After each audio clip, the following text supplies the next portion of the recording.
Shalom. Salam sejahtera dalam kasih Tuhan kita Yesus Kristus.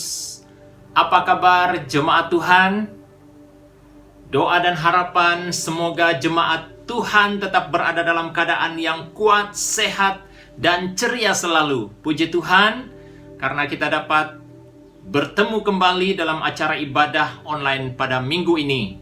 Terima kasih kepada Anda dan jemaat Tuhan yang setia mengikuti ibadah online setiap minggu. Kiranya Tuhan Yesus memberkati Anda. Terima kasih untuk tim media yang setia melaksanakan tanggung jawabnya untuk memastikan ibadah kita tetap berjalan setiap minggu.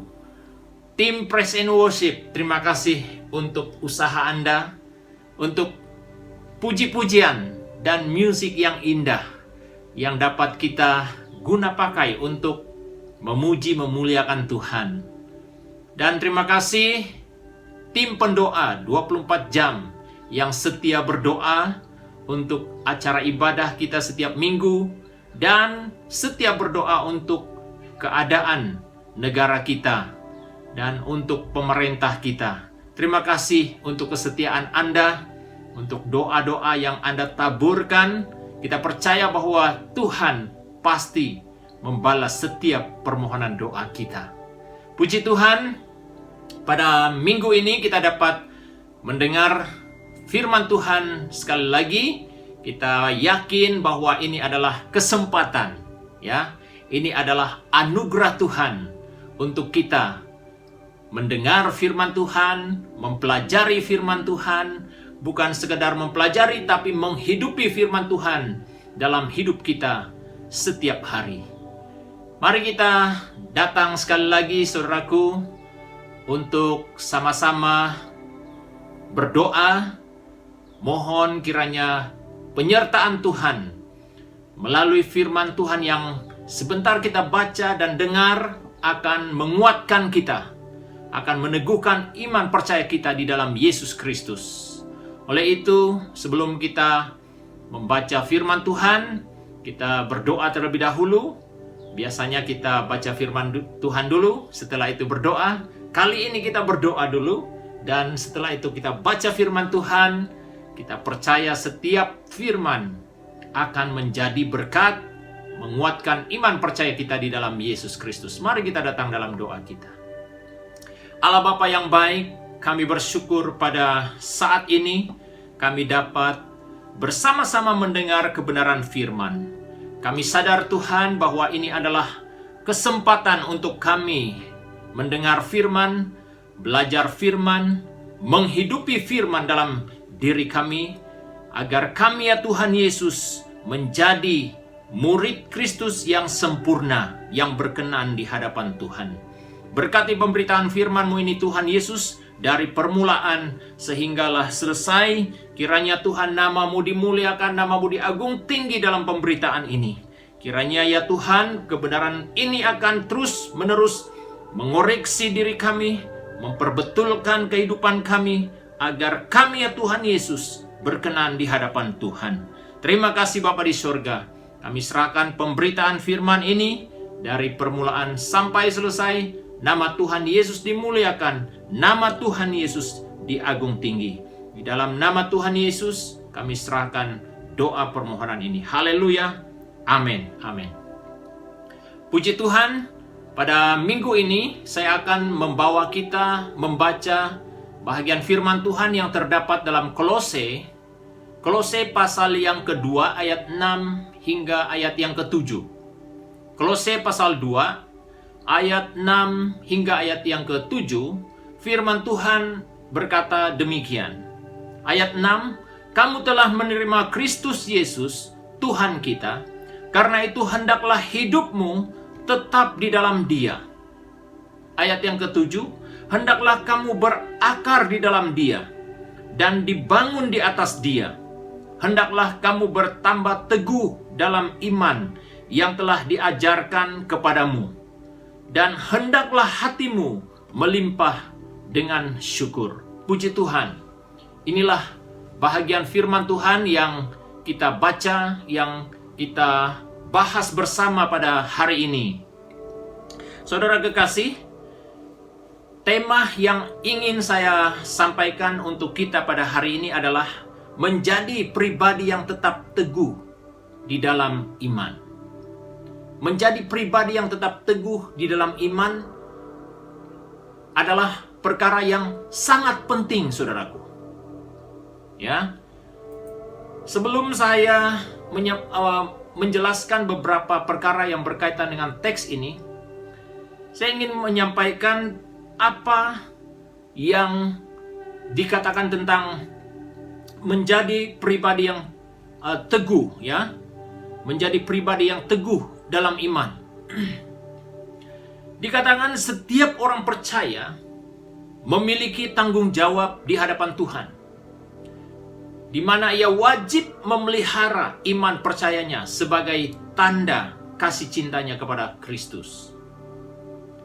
Dan setiap orang percaya harus mengambil peranannya dalam mempraktekkan kebenaran firman Tuhan dalam hidupnya untuk melatih dan mendewasakan iman percayanya di dalam Kristus.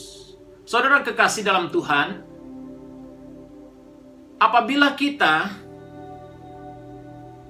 membaca ataupun mengikuti kisah-kisah para tokoh-tokoh Alkitab ataupun orang-orang yang Allah pilih menjadi umat yang membawa kebenaran ataupun menyampaikan kebenaran kepada orang-orang Israel ataupun umat Israel, banyak kata-kata yang kita temukan ataupun yang kita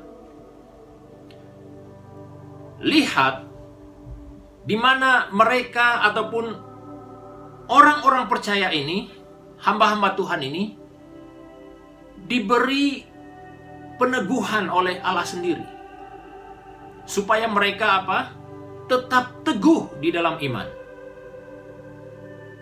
Seperti Abraham pada waktu dia dipanggil oleh Allah, saudaraku, apa yang kita dengar, firman Tuhan yang kita dengar daripada Allah untuk Abraham, dia katakan agar dia tetap teguh dalam iman percayanya. Demikian juga Musa. Firman Tuhan datang kepadanya supaya dia tetap teguh dalam imannya, dalam dia memimpin bangsa Israel keluar daripada negeri Mesir. Demikian juga Yosua, saudaraku, pada waktu dia menjadi pemimpin bagi bangsa Israel. Firman Tuhan juga datang kepadanya supaya dia tetap teguh di dalam iman percayanya. Dan banyak juga tokoh-tokoh yang lain dalam Alkitab, saudaraku, yang telah mendapat peneguhan daripada Allah sendiri supaya mereka tetap teguh dalam iman percaya mereka. Saudara kekasih, perkara ini juga penting untuk kita pada hari ini, bahwa setiap orang percaya, setiap orang Kristen itu, saudaraku, harus memiliki iman yang teguh ataupun menjadi pribadi yang teguh dalam iman percayanya.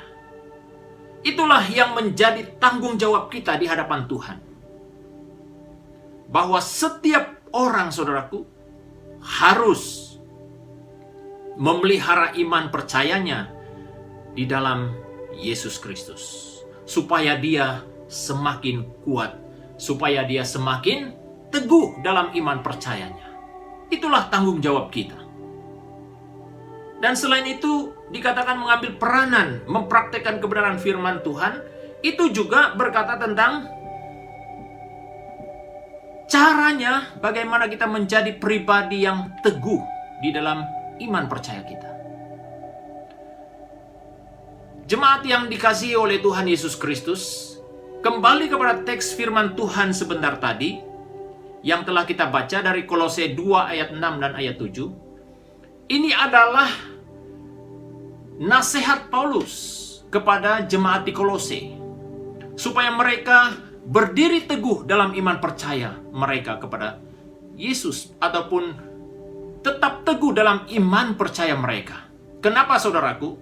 Karena pada waktu itu ada pengajar-pengajar sesat ataupun bidat, di mana, saudaraku, mereka menyamakan keilahian Kristus itu seperti manusia biasa. Dan mereka meragu-ragukan iman percaya orang-orang yang ada di Kolose pada waktu itu. Dan pada waktu Paulus menerima berita ini, saudaraku, dia menulis surat ini dari penjara kepada jemaat di Kolose, supaya mereka tetap kuat, tetap setia dalam iman percaya mereka ketika mereka berhadapan dengan pengajar-pengajar sesat ini. Pengajar-pengajar yang tidak bertanggung jawab, yang hanya ingin mencari kepentingan diri sendiri. Saudara kekasih dalam Tuhan, sesuai dengan teks firman Tuhan ini, maka saya membawa topik sebentar tadi yang saya sebut, saudaraku, yaitu pribadi, menjadi pribadi yang tetap teguh dalam iman, supaya kita juga, saudaraku, menjadi pribadi yang tetap kuat. Di mana dikatakan dalam ayat yang ke-6 tadi, kamu telah menerima Kristus Yesus Tuhan kita, karena itu hendaklah hidupmu tetap di dalam Dia. Dalam bahasa aslinya, saudaraku, dikatakan tetap di dalam Dia, tetap di dalam Kristus, maksudnya supaya iman percaya itu tidak berubah. Supaya iman percaya itu tetap di dalam Dia, di dalam Yesus Kristus. Itulah yang dimaksudkan oleh firman. Tidak berubah. Seperti yang minggu yang lepas, firman Tuhan yang disampaikan juga, saudaraku, menekankan supaya kita memiliki iman yang tetap di dalam Dia. Tidak jauh bezanya pada hari ini, saudaraku, firman Tuhan yang kita dengar memberi penekanan bahwa kita harus tetap di dalam Dia. Hendaklah hidupmu tetap di dalam Dia. Maksud firman Tuhan di sini tidak berubah, tetap sama, saudaraku. Tetap sama. Bukan bermakna, saudaraku, ketaatan itu hanya hari ini, dan setelah itu esok lain, dan hari berikutnya lain. Bukan. Itu berkata tentang sesuatu yang tetap, kekal, tidak berubah. Inilah yang Yesus inginkan. Inilah yang Paulus inginkan juga pada waktu dia menulis surat ini kepada jemaat di Kolose, supaya mereka tetap dalam iman percaya mereka kepada Yesus Kristus. Saudara kekasih, dalam kita menjadi pribadi yang tetap teguh di dalam iman, kita akan mempelajari dua hal, ya. Yang pertama adalah bagaimana kita menjadi pribadi yang tetap teguh dalam iman percaya kita. Yang pertama adalah memiliki keintiman bersama Yesus secara konsisten. Keintiman ini adalah berkata tentang kedekatan kita. Kita dekat dengan Tuhan, saudaraku. Ya. Kedekatan kita yang konsisten. Kedekatan kita yang terus-menerus dengan Tuhan. Itulah yang dikatakan keintiman bersama Yesus. Intimacy with God. Saudara kekasih, untuk menjadi pribadi yang kuat, saudaraku, tidak lain tidak bukan kita harus dekat dengan Yesus Kristus, saudaraku. Memiliki keintiman bersama Yesus Kristus secara konsisten itu berkata tentang kita menjadi kuat karena ada latihan rohani. Pada saat kita memiliki keintiman dengan Yesus secara konsisten, kita menjadi kuat. Kenapa? Karena ada latihan rohani. Kalau kita membaca dalam 1 Timotius pasal yang keempat, saya akan baca bahagian ini. 1 Timotius pasal yang keempat ayat yang ke-7. Dikatakan di sana, jemaat Tuhan, saya akan bacanya. Tetapi jauhilah takyul dan dongeng nenek moyang, nenek tua. Latihlah dirimu beribadah. Inilah rahasianya bagaimana kita menjadi kuat. Kita melatih rohani kita. Bagaimana kita melatih rohani kita? Dalam hal ibadah, saudaraku. Apa ibadah yang dimaksudkan oleh Timotius di sini, saudaraku? Ibadah yang dimaksudkan dalam 1 Timotius 4 ayat 7 itu, saudaraku, itu adalah yang dikatakan isi hati kita, kerinduan kita yang terus-menerus mencari Tuhan dalam hidup kita. Itulah ibadah. Ibadah juga berkata tentang apa, saudaraku? Tindakan kita yang kita lakukan dalam hidup kita setiap hari. Ketika kita melakukan hal-hal yang benar di hadapan Tuhan, saudaraku, itulah ibadah. Saudara, ketika kita menyapa orang yang terdekat dengan kita di rumah kita, bagi yang berkeluarga, siapa orang yang terdekat? Suami istri, ya kan? Suami menyapa istrinya, "Selamat pagi sayang, selamat pagi darling." Saudara, tahukah kita bahwa itu adalah ibadah kita di hadapan Tuhan? Menyapa anak-anak kita, "Selamat pagi, sayangku." Demikian juga dengan anak-anak menyapa orang tuanya. Itu adalah ibadah kita, saudaraku. Saya juga menjelaskan tentang ibadah itu dalam minggu-minggu yang sudah berlalu, dalam bulan-bulan yang sudah berlalu. Itulah latihan rohani yang perlu kita lakukan. Selain daripada hubungan kita dengan Tuhan itu dijaga, saudaraku. Dan setelah itu akan dapat kita nyatakan kepada orang-orang yang dekat dengan kita. Orang-orang yang ada di samping, di kiri kanan kita, saudaraku. Menjadi kuat karena kita apa? Melatih rohani kita. Selain itu apa, saudaraku? Kita menjadi kuat karena apa? Latihan rohani selain kita belajar mengucapkan kata-kata berkat untuk orang lain, kita juga melatih diri kita berdoa. Mencari wajah Tuhan. Bagaimana kita mencari wajah Tuhan? Melalui doa kita. Bagaimana kita mencari wajah Tuhan? Melalui firman yang kita baca. Pada waktu kita mau mencari wajah Tuhan, saudaraku, kembalilah kepada firman, maka kita akan temukan wajah Tuhan. Maka kita akan temukan isi hati Tuhan dalam firman-Nya. Memiliki keintiman bersama Yesus secara konsisten juga mengatakan mengutamakan Yesus dalam segala perkara. Seperti mana yang dikatakan oleh Paulus dalam Filipi pasal 3 ayat 8. Pada waktu Paulus bertemu Yesus dalam hidupnya, saudaraku, apa yang Paulus katakan? Segalanya kuanggap sampah. Maksudnya apa, saudaraku? Apa yang Paulus utamakan pada waktu dia belum mengenal Yesus Kristus?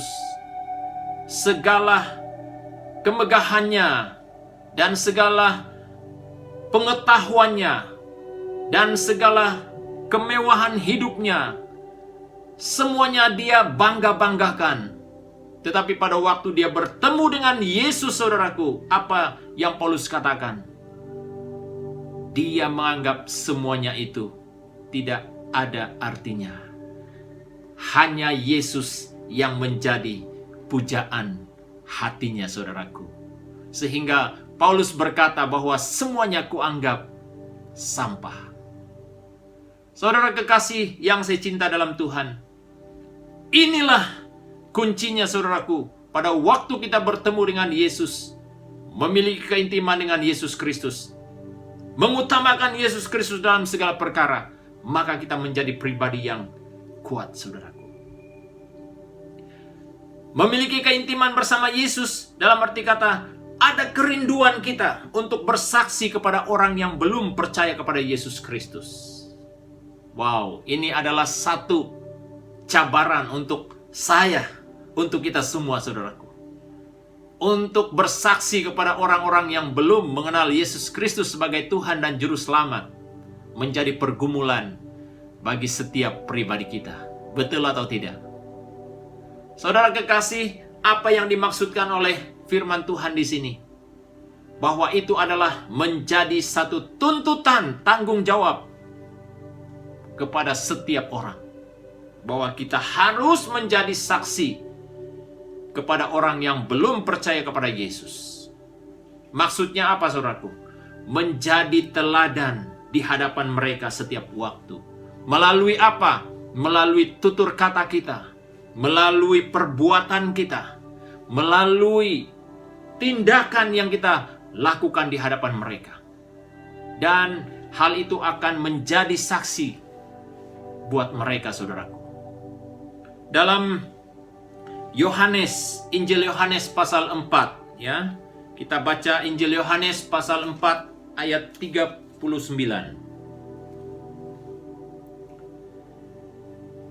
Dikatakan dalam ayat yang ke-39,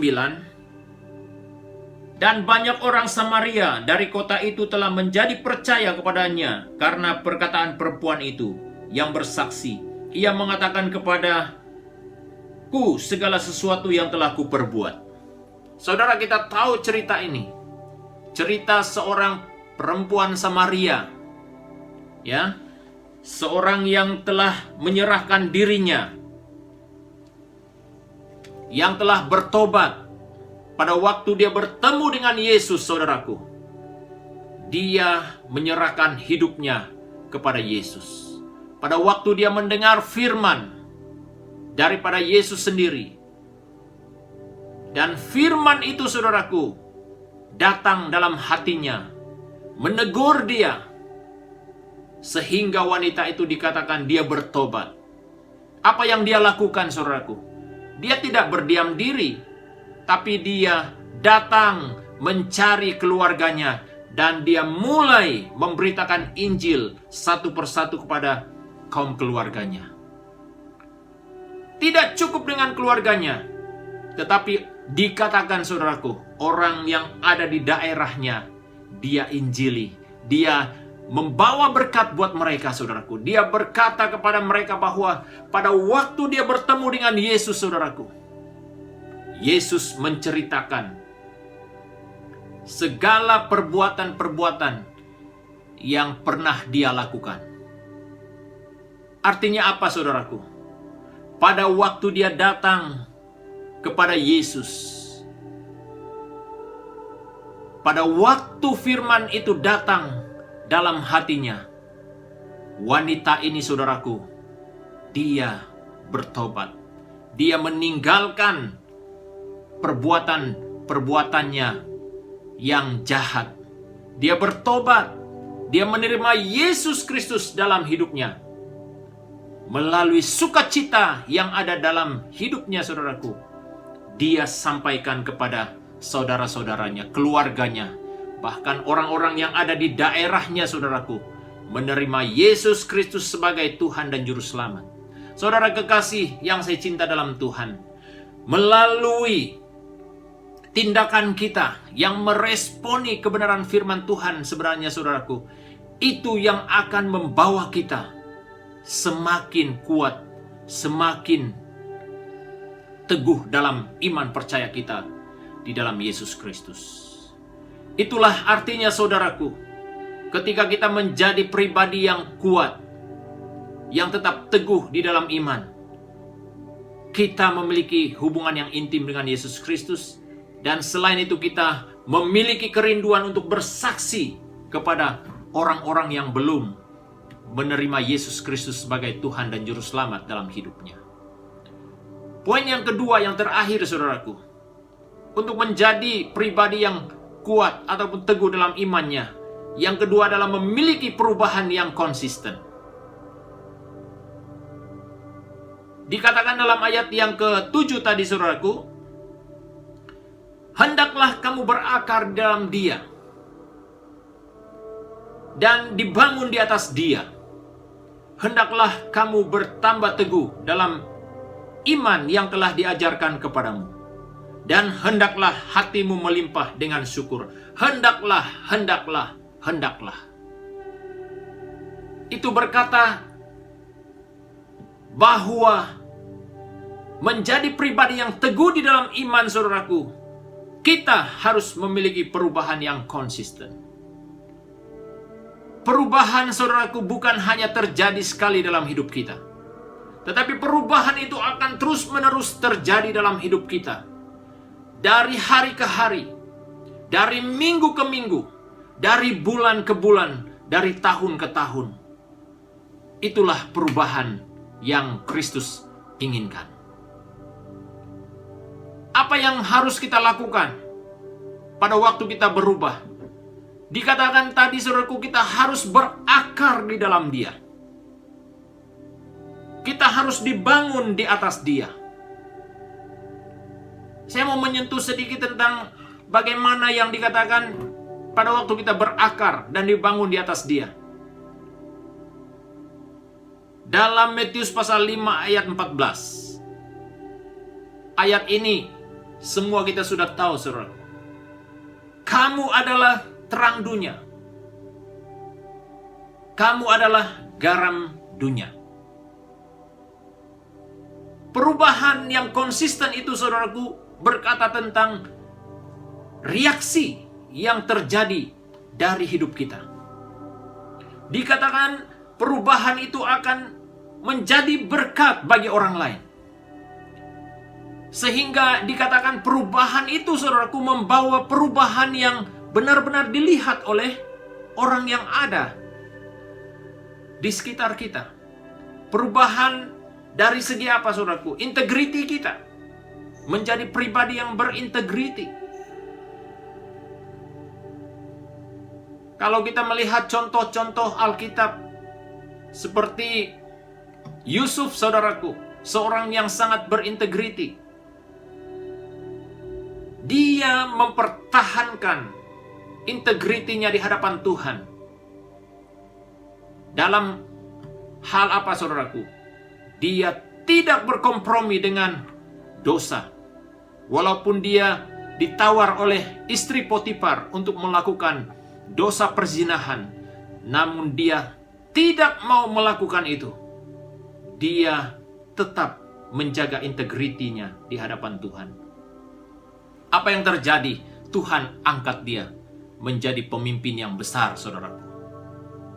Saudara mau menjadi orang yang dipercaya oleh orang-orang atasanmu?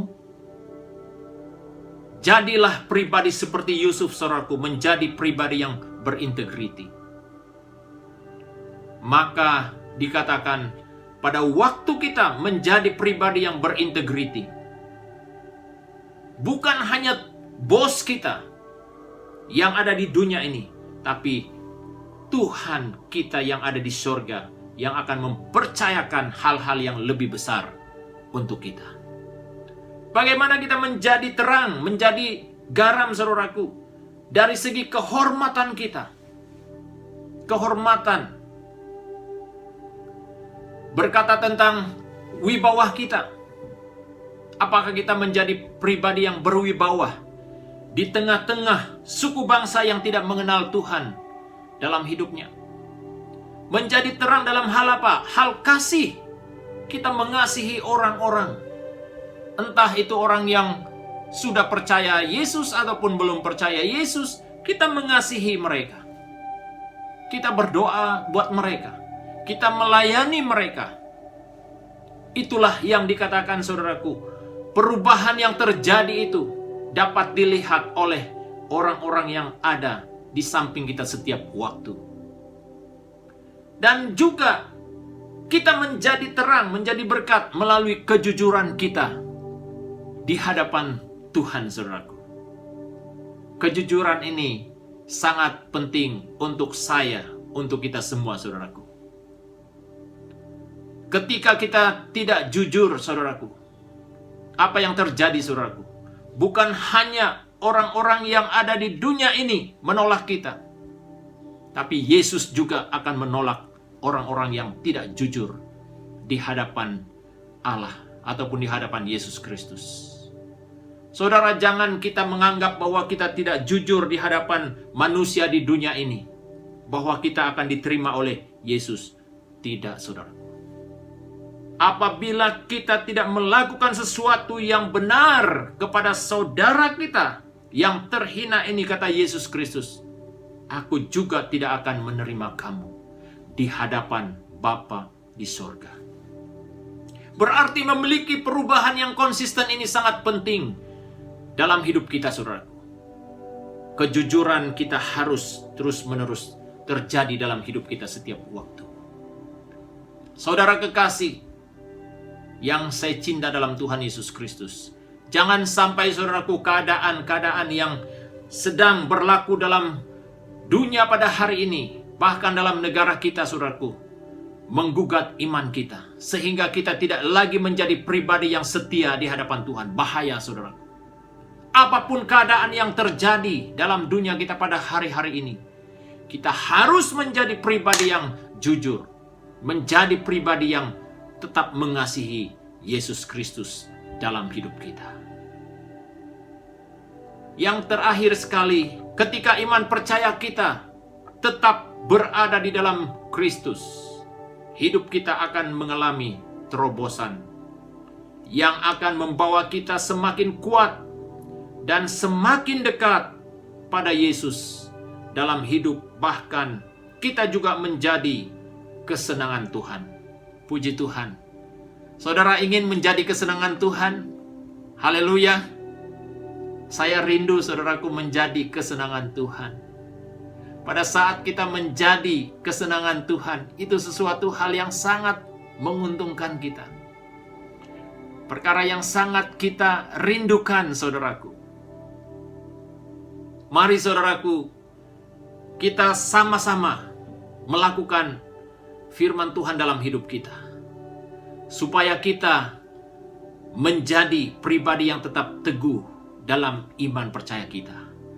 Hanya pada waktu kita setia melakukan kebenaran firman Tuhanlah kunci untuk kita menjadi pribadi yang tetap teguh dalam iman. Terima kasih untuk kesetiaan Anda mendengar firman Tuhan pada hari ini. Saya berdoa kiranya kebenaran firman Tuhan ini akan menguatkan, meneguhkan iman percaya kita. Sebelum saya mengajak kita, membawa kita berdoa, saya juga tidak lupa mengucapkan selamat Hari Bapa, Happy Father's Day untuk semua bapak-bapak dimanapun Anda berada. Tuhan Yesus memberkati Anda. Jadilah bapak teladan, bapak yang sentiasa menjadi berkat buat keluarga, yang menjadi gambaran Kristus dalam keluarga kita. Baiklah, mari kita datang dalam doa kita sekali lagi. Sebelum itu, saya tidak bosan-bosan dan saya tidak lupa mengucapkan terima kasih kepada jemaat Tuhan yang setia. Setiap minggu mengulurkan pemberianmu di rumah Tuhan, walaupun itu dalam bentuk transfer ke akun gereja, itu adalah pemberian-Mu yang ikhlas di hadapan Tuhan. Tuhan Yesus memberkati kemurahan hati-Mu, kesetiaan-Mu di hadapannya. Terima kasih untuk Anda yang setia melakukannya setiap minggu, baik itu persembahan khusus, baik itu persepuluhan-Mu, baik itu janji iman-Mu, baik itu pemberian kasih-Mu, apapun bentuk pemberian-Mu. Saya percaya Tuhan akan melipat gandakan berkat-Nya atas hidup Anda, atas keluarga Anda, atas pekerjaan dan studimu. Tuhan Yesus memberkati. Mari jemaat Tuhan, kita datang dalam doa kita. Saya mohon dengan penuh kerendahan hati bagi jemaat yang sudah mendengar firman Tuhan, yang rindu menjadi pribadinya, menjadi orang yang tetap teguh dalam iman percayanya. Mari letakkan kedua-dua tanganmu di dadamu pada saat ini. Saya akan berdoa untuk kita. Segala puji syukur hormat kemuliaan bagi nama-Mu Bapa di surga, atas kebaikan, atas kemurahan-Mu, penyertaan-Mu dalam pemberitaan firman dari permulaan sampai selesai. Kiranya Tuhan berkat firman-Mu ini akan terus menguatkan, meneguhkan iman setiap jemaat Tuhan yang mendengar kebenaran firman-Mu pada hari ini. Bapa di surga, hamba berdoa buat tangan-tangan anak-anak Tuhan yang telah diletakkan di dadanya sebagai tanda bahwa kami memerlukan Kristus dalam hidup kami, untuk memimpin kami, membimbing kami agar kami menjadi pribadi yang tetap kuat, teguh dalam iman percaya kami. Diberkati jemaat-Mu ya Tuhan Yesus, yang telah meletakkan kedua-dua tangannya di dadanya pada saat ini. Bapa di surga, hamba berdoa buat jemaat Tuhan yang setia melaksanakan ibadah persembahannya buat gereja-Mu. Berkati mereka Bapa di surga, melalui pemberian mereka, baik itu persembahan persepuluhannya, janji imannya, pemberian kasihnya. Hamba berdoa Tuhan, berkati mereka Tuhan, sesuai dengan janji firman-Mu bahwa Engkau akan melipat gandakan berkat-Mu bagi orang-orang yang setia melakukan tanggung jawabnya di hadapan Tuhan, mengembalikan bahagian yang menjadi milik Tuhan. Diberkati jemaat Tuhan yang setia melakukan tanggung jawabnya di hadapan-Mu. Terima kasih Bapa di surga. Berkati juga Bapa di surga sempena hari Bapak hari ini Tuhan. Mohon berkati Bapak-Bapak dimanapun mereka berada Tuhan, Kau berkati. Pakai Bapak-Bapak yang ada di mana-mana Tuhan, di gereja-Mu ya Tuhan. Khususnya SIB City Life Tuhan, Kau pakai mereka menjadi saluran berkat bagi setiap keluarga. Kiranya Tuhan, nama-Mu dimuliakan, nama-Mu diagung tinggi melalui hidup mereka. Terima kasih Bapa di surga, terpujilah nama-Mu Tuhan Yesus. Haleluya, di dalam nama Tuhan Yesus kami naikkan doa syukur kami. Mari jemaat Tuhan yang diberkati sama-sama katakan, amin. Amin. Terima kasih untuk kesetiaan Anda mendengar firman Tuhan. Jumpa Anda di minggu yang akan datang. Tuhan Yesus memberkati. Shalom.